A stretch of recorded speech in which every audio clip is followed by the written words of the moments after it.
Democracy के अंदर सभी के पास में अधिकार है। भारतीय संविधान भी देता है, जिसमें धार्मिक आस्था को लेकर भी अधिकार है। आप किसी भी धर्म में अपनी आस्था रख सकते हैं, किसी भी ईश्वर की या भगवान की पूजा कर सकते हैं। आप मंदिर जा सकते हैं, चर्च जा सकते हैं या आप मस्जिद जा सकते हैं। यह आपकी धार्मिक आस्था है, आपको अधिकार है, यह भारतीय संविधान देता है। जिसने भी भारतीय संविधान को पढ़ा है वो जानता है, या फिर लोगों को अमूमन पता होता है कि ये हमारा अधिकार है। लेकिन यदि कोई किसी के धार्मिक आस्था पर प्रश्न चिन्ह लगाता है, या उसके संतों को टारगेट करता है, या उसके मंदिरों की निंदा करता है, या उसको टारगेट पर लेता है, तो ये कहाँ तक जायज़ है, इसी पे आज चर्चा कर रहे हैं। सामाजिक चिंतक और धार्मिक, बहुत ही धार्मिक व्यक्ति हैं डॉक्टर ब्रजपाल त्यागी, उन्हीं से बात कर रहे हैं।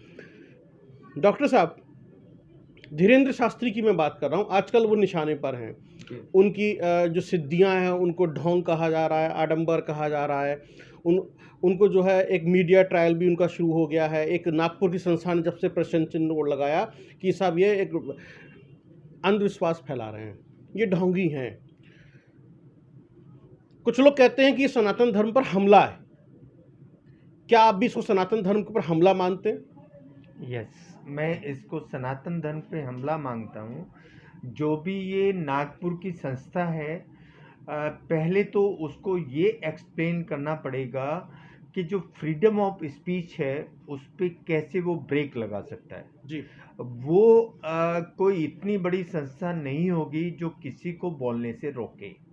और उसने जो कहा है कि ये जो है माननीय बागेश्वर नाथ, वो हमारे सामने ये बताएं कि ऐसा होगा, हम कैमरे में रिकॉर्ड करेंगे या कुछ करेंगे, वो होते कौन है? ये सब कहने वाला किसी को होता कौन है? उनके अगर लाखों फॉलोअर्स हैं, करोड़ों फॉलोअर्स हैं, वो अपने आप में मस्त हैं, वो उनको कथा सुना रहे हैं, वो मस्त रह रहे हैं। आपको उसमें इंटरफेयर करने की जरूरत क्या है? बिल्कुल। तो उसमें एक तो इंटरफेरेंस जो हुआ है वो हम समझते हैं कि सनातन पे हमला है। वो ऐसा नहीं करना चाहिए था उनको। और इससे हम लोगों को भी, क्योंकि मैं भी उनका फॉलोवर हूँ, तो मुझे भी इसकी ठेस पहुंची है। और हम हनुमान जी को भी मानते हैं। तो जो भी सनातनी अगर हनुमान जी को मानता है या अपने जो इष्ट हैं उनको मानता है, और कोई उनको बोलता है आप इनको क्यों मानते हो और ये क्या करते हैं उसको करके दिखाओ, भाई क्या मतलब है? वो हमारी ये है कि हमारे पास कोई सिद्धि है या हमें कोई इस तरह की कोई टेक्निक आती है या जो भी है, हम क्यों बताएं किसी को हमारे पास क्या है और हम क्यों कर रहे हैं ऐसा? मतलब कुल मिला के जो मैं समझूं कि हमें क्या ज़रूरत है एक्सप्लेन करने की या दुनिया को समझाने की कि हमारे पास में कौन सी सिद्धि है या किस देवता की हमारे पर कृपा है। आपको फ़ायदा हो रहा है या नहीं हो रहा है, जिन भक्तों को फ़ायदा हो रहा है या जिस समाज को फ़ायदा हो रहा है, वो बताएगा कि वाकई क्या सच है और क्या झूठ है, जो मैं समझ पा रहा हूँ आपकी बात से। जी। और जो भारतीय संविधान हमें अधिकार देता है, चाहे वो पूजा पाठ का हो या किसी में भी आस्था रखने का हो, उसको चैलेंज करने वाले वो होते कौन है? यानी कि एक तरीके से सनातन धर्म पर हमला और भारतीय संविधान को भी चुनौती देने की उन्होंने कोशिश की है, एक संसद ये। और किसी भी धर्म के बारे में ऐसा कह देना, मैं समझता हूँ ऐसे बहुत सारे एग्जाम्पल हैं। कभी हमने देखा मंदिरों को टारगेट कर लिया जाता है, कभी किसी ईश्वर को टारगेट कर लिया जाता है, कभी किसी संत को टारगेट कर लिया जाता है। ये कहाँ तक जायज़ आप मानते हैं? ये किस तरह के लोग हैं डॉक्टर साहब जो इस तरह से टारगेट करते हैं लोग? जो भी इस तरह के लोग हैं वो हमारे देश को बांटना चाहते हैं और हम इस देश को बंटने नहीं देंगे। जो सनातन संस्कृति है वो बहुत ही पुरानी संस्कृति है, उसको मेंटेन हम करवाएंगे, हमारे धर्मगुरु करवाएंगे और हम उनको फॉलो करेंगे। मैं तो बहुत छोटा सा फॉलोवर हूँ। जी।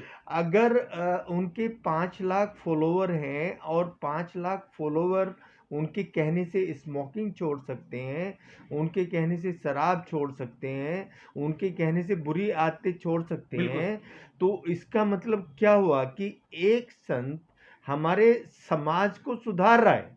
जो संत हमारे समाज को सुधार रहा है, उसको हमें ये रोकने का, एक्सप्लेनेशन देने का कोई हक नहीं बनता है कि मैं हम उसको रोकें। डॉक्टर साहब, मैं बीच में आपको रोक रहा हूँ। मुझे जो लग रहा है इसके पीछे कहीं इस तरह की शक्तियाँ तो नहीं है?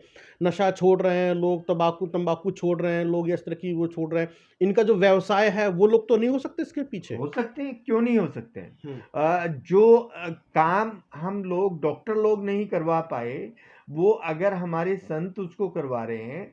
हम यहाँ बोलते हैं अपने क्लिनिक पे कि आप स्मोकिंग बंद करिए, आप अल्कोहल बंद करिए, आप तंबाकू बंद करिए, आप नॉन वेज बंद करिए, जो भी हम बोलते हैं।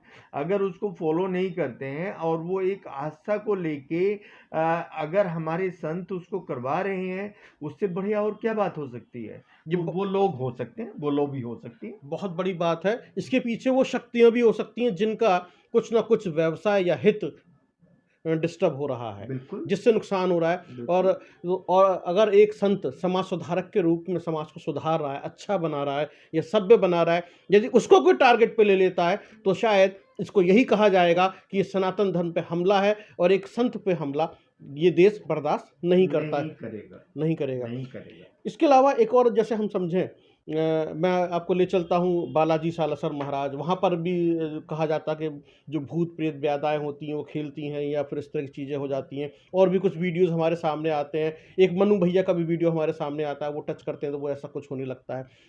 तो ये जो आत्माएँ हैं वो होती हैं, हम लोग मानते हैं, कुछ लोग कहते हैं नहीं होती हैं, लेकिन धार्मिक आस्था का जहाँ प्रश्न आता है, तो हम प्रभु को तो मानते हैं, बजरंग बली को मानते हैं, हनुमान बाबा की हम पूजा करते हैं। ऐसे बहुत सारे एग्जाम्पल हमारे सामने हैं। तो क्या ये जो चीज़ें हैं ये हिंदुओं को तोड़ने की कोशिश है? पहले तो मैं आत्मा होती है या नहीं होती है, उसके बारे में अपना एक्सपीरियंस आपको बता रहा हूँ। जी। आत्मा होती है।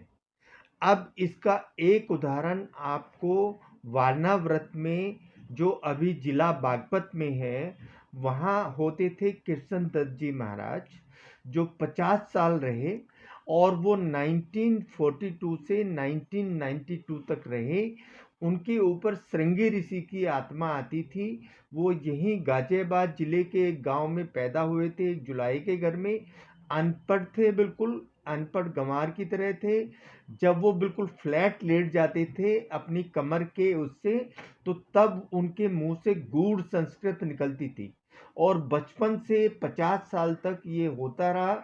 जब ये चीज़ शास्त्रों से पता लगी कि जो श्रृंगी ऋषि हैं, वो उनको कलयुग में आना था 50 साल के लिए, और वो उनके ऊपर आए। और एग्जैक्ट 50 साल के बाद उन्होंने बोला कि अब मुझे यहाँ नहीं रहना है, मैं सिर्फ 50 साल के लिए आया हूँ। और एग्जैक्ट 50 साल में उन्होंने 1 घंटा ना पीछे ना 1 घंटा आगे अपना शरीर त्याग दिया। हम्म। तो ये एक उदाहरण है। इसको आप आके देख सकते हैं। वहाँ सब कुछ है, उनका आश्रम है, उनका कमरा है। उनके ऊपर श्रृंगी ऋषि की आत्मा आती थी। पहले तो बात ये कि आत्मा होती है, इस बिल्कुल। बात को सब एक्सेप्ट करें। और दूसरा, जो ये भूत प्रेत वाली बात है या जो भी बात है, मैं आपको मेडिकल साइंस के जरिए ये बताना चाहता हूँ कि ये जब वो श्रृंगी ऋषि की आत्मा एक आदमी के ऊपर आ सकती है, तो भूत प्रेत वाली बाधा भी हो सकती है। दूसरी बात ये है कि उसको हम अपनी लैंग्वेज में हिस्टीरिया बोलते हैं। और जो हिस्टीरिया वाली जो प्रॉब्लम होती है, वो होती है कि जब हमारे ब्रेन में जो हार्मोन्स होते हैं, जी। अगर उनमें कुछ डिस्टर्बेंसेस हो जाते हैं, हम्म। तो हिस्टीरिया पैदा होता है। अगर वो उन डिस्टर्बेंसेस को कोई आदमी ठीक करता है, वो भले ही अपना दरबार लगा के करे, वो भले ही दवाई दे के करे, हम लोग दवाई दे के करते हैं, वो दरबार लगा के करते हैं। अल्टीमेटली उनको हमें साइकोलॉजिकली स्ट्रांग बनाना है। बिल्कुल। ये एक प्लेसिबो इफेक्ट है।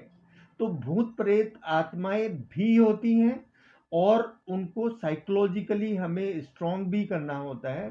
वो हम यहाँ साइकोथेरेपी से करते हैं, वो दरबार लगा के करते हैं। जी, तो डॉक्टर साहब हमने बहुत सारे पॉइंट्स पे हमने डिस्कस किया, आपकी राय जानी। आपने मेडिकली भी बताया, साइंटिफिकली भी बताया, भूत-प्रेत बाधाओं को लेकर या हिस्टीरिया को लेकर बहुत सारी चीज़ें आपने रखी और एक सामाजिक चिंतक होने के नाते भी आपने रखी, धार्मिक व्यक्ति होने के नाते भी आपने बात रखी कि धीरेंद्र शास्त्री पर यदि कोई उँगली उठाता है या हमारे पूजा-पाठ पे, हमारी आस्था पे उँगली उठाता है, तो वो सनातन धर्म पर हमला है और ये हमला बर्दाश्त नहीं किया जाएगा। ये कोई भी सनातनी बर्दाश्त नहीं कर सकता, कोई भी हिंदू बर्दाश्त नहीं कर सकता कि कोई भी आए और यूँ कहे कि ये ढोंग है, आडंबर है, पाखंड है, ऐसा हमला बर्दाश्त नहीं कर सकता। किया जाए। बिल्कुल, ये बिल्कुल नहीं किया जा सकता। ऐसे लोगों को सबक सिखाने की भी ज़रूरत है, जो हमारे धर्म पे या हमारी आस्था पर प्रश्न चिन्ह लगाते हैं। जब सनातन धर्म या कोई भी हिंदू किसी भी धर्म के बारे में कुछ नहीं कहता है, उस पर प्रश्न चिन्ह नहीं लगाता है, वो उतना ही आपको सम्मान देता है, उतनी ही आप में आस्था रखता है, तो सनातन धर्म के ऊपर प्रश्न चिन्ह क्यों? ये एक बहुत बड़ा सवाल है। हम ये सवाल के साथ आप कुछ हम सब धर्म का सम्मान करते हैं, जो भी धर्म हिंदुस्तान में है और जो भी हिंदुस्तान से बाहर है, हम सबका सम्मान करते हैं, लेकिन सनातन पे आँच नहीं आने देंगे, ये हम आपके ज़रिए कहना चाहते हैं। जी, तो सनातन धर्म के ऊपर हम आँच नहीं आने देंगे, उस पर हमला बर्दाश्त नहीं किया जाएगा। जब हम सभी धर्मों का सम्मान करते हैं, सभी में आस्था रखते हैं, हम सभी के सामने सिर झुकाते हैं, तो हमारे धर्म का भी सम्मान कीजिए। बहुत-बहुत धन्यवाद डॉक्टर साहब हमसे इस गंभीर विषय पे बातचीत करने के लिए। यदि आप हमसे कुछ कहना चाहते हैं, तो कमेंट बॉक्स में लिख भेजिए। हम आपके सवालों के जवाब ज़रूर देंगे अगले एपिसोड में। देखते रहिए आप डेमोक्रेसी मॉनिटर।